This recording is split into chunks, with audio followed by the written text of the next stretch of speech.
بسم اللہ الرحمن الرحیم۔ حروف غیر عاملہ جس کی 16 قسمیں ہیں،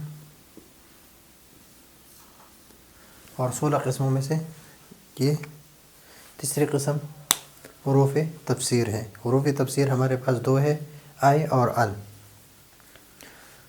حروف تفسیر وہ حروف ہے جو کسی مبہم اور مجمل بات کی تفسیر اور وضاحت کرے۔ مبہم اور مجمل بات کی تفسیر اور وضاحت کرے تو اس کو کہتے ہیں حروف تفسیر، اور وہ حروف دو ہے، آئی اور ان۔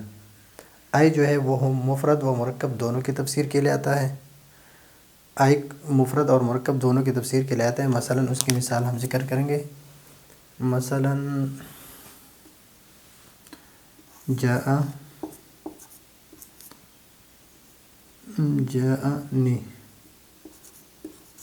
جاءنی رجل،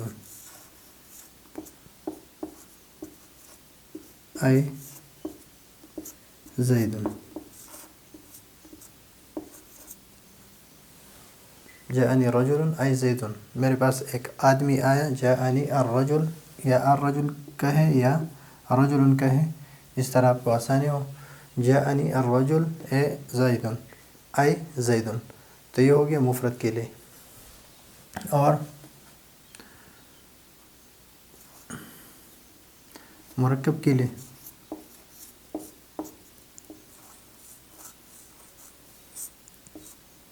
قطع رزقہ،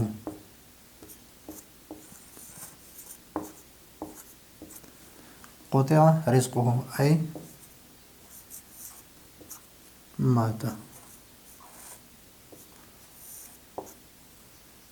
پورے کی تفسیر کے لیے ہے، یہاں پر صرف رجل کی تفسیر کے لیے، اور یہاں پر قطع رزقہ اے مات۔ تو یہ ہے حرف تفسیر آئی جو مفرد اور مرکب دونوں کی تفسیر کے لیے آتا ہے۔ اور ان جو ہے، ان میں تھوڑا سا تفصیل ہے کہ یہ ہے ہر اس فعل کے مفعول بھی کی تفسیر کے لیے آتا ہے کہ وہ فعل قول کے معنی میں ہو اور اس کا مفعول بھی ہی اکثر محذوف ہوتا ہے۔ مثلا اس کی مثال قرآن کریم میں اس کی مثال ہے وَنَادَيْنَاهُ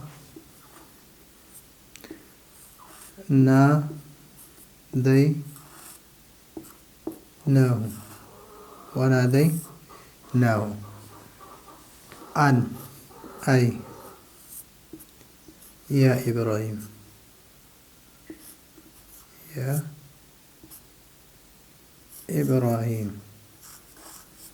تو یہاں پر ان جو ہے یہ استعمال ہو گیا ہے کس کے لیے؟